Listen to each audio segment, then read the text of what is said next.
নমস্কার বন্ধুরা, আজকের আমি দেখাবো ধোকলা বেসনের। আমি তার জন্য নিয়ে নিয়েছি ছোলার বেসন, যেটা চানা বেসন বলা হয়। সেই চানার বেসন নিয়ে বাটিতে বেসনটা ঢেলে নিলাম।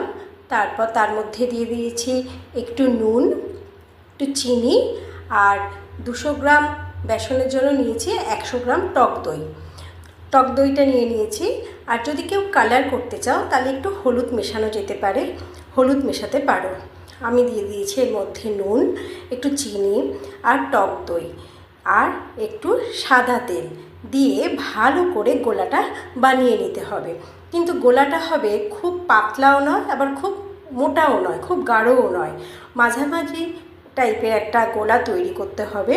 ভালো করে হাত দিয়ে মেখে, যাতে ওর মধ্যে কোনো ডেলা না থাকে, বেসনটা যেন খুব ভালোভাবে মিক্স হয়, সেই জন্য হাত দিয়েই আমি মেখে নিলাম ভালো করে মিক্স করার জন্য।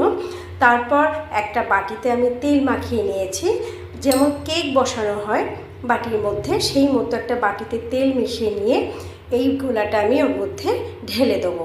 দেখো, তেলটা মাখিয়ে নিচ্ছি বাটিতে।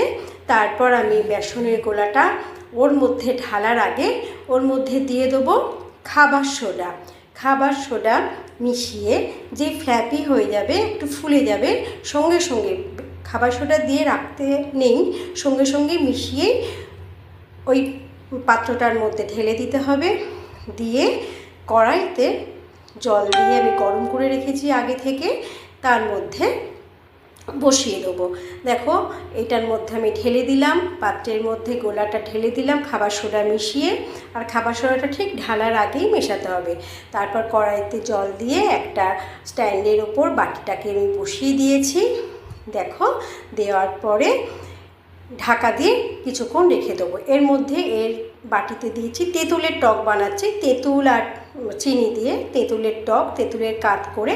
আর এর মধ্যে দিয়ে দিয়েছি ধোকার মধ্যে যে ছাঁচটা দেওয়া হয়, যে জলটা দেওয়া হয়, সেটা হচ্ছে তেলের মধ্যে একটু সর্ষে, কাঁচা লঙ্কা, কারি পাতা ফোড়ন দিয়ে, তার মধ্যে একটু নুন, সামান্য চিনি দিয়ে জল দিয়ে ফুটিয়ে নিতে হবে। তাহলে আমার তৈরি হয়ে যাবে ওই চাটনিটা। আর এই দেখো, আমার ধোকলা তৈরি হয়ে গেছে। ধোকলা আমি টুকরো টুকরো করে কেটে নিয়েছি, তার মধ্যে দিয়ে দিয়েছি সেই তৈরি করা জলটা, যেটার মধ্যে কারি পাতা, সর্ষে, কাঁচা লঙ্কা, নুন, চিনি আর তেল দিয়ে ফোটানো। সেই জলটা না দিলে কিন্তু ধোকলা ভালো লাগবে না খেতে, ধোকলা নরম হবে না, ধোকলা শক্ত হয়ে থাকবে। ভেতরটা ওটা নরম করার জন্য এই জলটা দেওয়া হয়। আর তারপরে দেখো, আমার ধোকলা রেডি হয়ে গেছে। তারপর যে চাটনিটা আমি বানাচ্ছিলাম তেঁতুলের,